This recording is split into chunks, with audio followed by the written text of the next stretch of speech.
Good evening, student. But in my last video, I taught the topic that is a preparation of amines, in which we study about the Hoffman-Boroamide degradation. Okay, that is the last preparation of our हमारी last preparation थी by which we can able to form your amines from which thing? From Hoffman-Boroamide degradation. Okay, so today our day is day 19. You can note down day 20 to 9:25. Standard 12 Science, subject Chemistry, and chapter number 9. As you know, the name of the chapter is amine that is going on. And the topic today, my topic name is physical properties of amine. Right? Which one? Physical properties of amine. Okay. But there are three main properties, physical property of amine that we will study. But in my today's lecture, I will explain only first property. Right? Then one by one, I will explain the next properties of the amine, physical properties of amine in my next video. Okay, just have to note down physical properties of amine. First property जो बेटा हम discuss करेंगे that is your physical state. सबसे पहले जब भी हम किसी भी ऑर्गेनिक कंपाउंड की फिजिकल प्रॉपर्टीज के बारे में बात करते हैं then we must have to know about its physical state. मतलब वो कौन सी स्टेट में एग्जिस्ट कर रही है. As you know, matter has a three states है बेटा. हमारे पास कौन कौन सी होती है? Solid, liquid and gases. तो बेटा अमाइंस की बात करेंगे. Which amine that shows a solid state, which amine that shows a liquid state and which one that will shows your gaseous state. Okay, तो बेटा माइंस की बात करें तो सबसे पहले आपने क्या चीज माइंड में रखनी है? जो हमारे लोअर मेंबर्स होते हैं माइंस के, जब किसी भी ऑर्गेनिक कंपाउंड के मोस्टली जो भी हमारे लोअर मेंबर्स होते हैं that will exist in the gaseous form. किसमें एग्जिस्ट करते हैं बेटा? गैसियस में. और बेटा लोअर मेंबर्स की बात करें तो लोअर मेंबर्स में we will consider only first 3 carbon. हम सिर्फ 3 कार्बन लेते हैं. कहने का मतलब जिसमें 1 कार्बन हो अमाइन के साथ, फिर जिसमें 2 कार्बन हो, फिर जिसमें 3 कार्बन. अगर एक कार्बन होगा then that makes methyl amine. 2 carbon होंगे then that makes ethyl amine. ऐसे 3 कार्बन होंगे then that makes propyl amine. तो up to propyl amine we can say कि हमारे जितने भी प्रोपाइल तक जितने एमाइंस हैं हमारे methyl, ethyl and propyl that will exist in the gaseous form. किसमें एग्जिस्ट करेंगे बेटा? गैसियस फॉर्म में eight the ordinary temperature. Okay, and one more thing in this, इसमें एक और चीज आती है बेटा. एक तो ये गैसेस में एट अ ऑर्डिनरी टेम्परेचर पे एग्जिस्ट करते हैं एंड सेकंड वन इनकी जो स्मेल होती है दैट्स लाइक अमोनिया. किसकी तरह होती है बेटा? अमोनिया गैस की तरह. Is this clear? So this is यही चीज मैंने लिखी है. यू कैन नोट डाउन बेटा.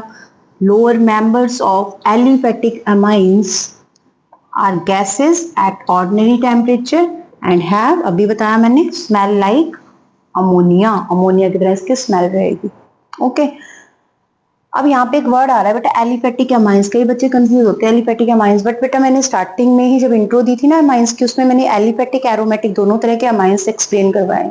Okay, if you want to get the fully knowledge of that one you just have to watch my that video. Okay, still अभी फिर भी थोड़ा मैं आइडिया देती हूँ बेटा. एलिफेटिक अमाइंस हमारे क्या होते हैं? In which your amine group that is your NH group is going to be substitute with in the alkyl group. जब R के साथ हमारा NH2 ग्रुप लगता है बेटा that thing is known as aliphatic. मतलब वो close chain नहीं बनाते. That will exist in open form, the open chain. Is this clear? तो ये हमारा लोअर मेंबर्स के लिए था और लोअर मेंबर से मैंने क्या बोला? C1 से लेके C3 कार्बन तक ही कंसिडर करना है आपको. Is this clear? Come on the second one. अब more than 3 कार्बन आ जाए मतलब 3 से लेके 18 तक कंसिडर कर लेते हैं. 3 कार्बन से लेके 18 कार्बन तक. तो बेटा whenever we have a 3 carbon up to C18 मतलब 18 carbon that will exist in which form? वो किस फॉर्म एग्जिस्ट करते हैं? वो लिक्विड फॉर्म में एग्जिस्ट करते हैं. किसमें करते हैं? लिक्विड में. Just have to note down that one. Higher members, बेटा हायर मेंबर्स में बात करें तो यहाँ पे लिखा भी है मैंने मोर देन 3 कार्बन. अभी बताया ना मैंने 3 से ज्यादा हो, क्योंकि 3 तक तो हमने लोअर में कंसिडर कर लिए. If you have a more than 3 carbon that are liquid. किस फॉर्म में एग्जिस्ट करेंगे बेटा? लिक्विड में. और अगर स्मेल की बात करें they have a fishy like smell. जैसे मछलियों की स्मेल नहीं होती बेटा ऑर्डर, यहाँ पे मैंने ऑर्डर वर्ड यूज किया है. इसका मतलब भी क्या होता है? It's mean will be smell. मतलब उनकी स्मेल फिशी लाइक होती है. Is this clear? That is your second point of your physical state of the amines. Okay, come on the next one. Now third की बात करें बेटा. Third में आ गया हमारे पास more higher members. More higher member मतलब whenever you have a more than 18 carbon. 18 से जब ज्यादा होंगे बेटा उनकी बात कर रहे हैं.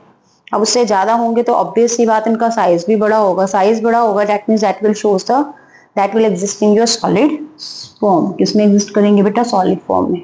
क्लियर है? तो हायर मेंबर्स में आपने सिंपली लिखना है that exist in your solid form. Okay, तो today I taught the topic that the physical state of amine in which we study about, किसके बारे में स्टडी की बेटा हमने, कि जो लोअर मेंबर्स होते हैं अमाइंस के that are existing in the gases form at the ordinary temperature along with the ammonia smell. Okay, and second हमने पॉइंट क्या डिस्कस किया इसमें, सेकंड पॉइंट ये बताया मैंने, if you have a more than 3 carbon, मतलब higher members की बात करें अगर कार्बन की, that will exist in your liquid form. Okay, और if you have a more than 18 carbon, अगर आपके पास 18 से भी ज्यादा है, then that will exist in the solid form.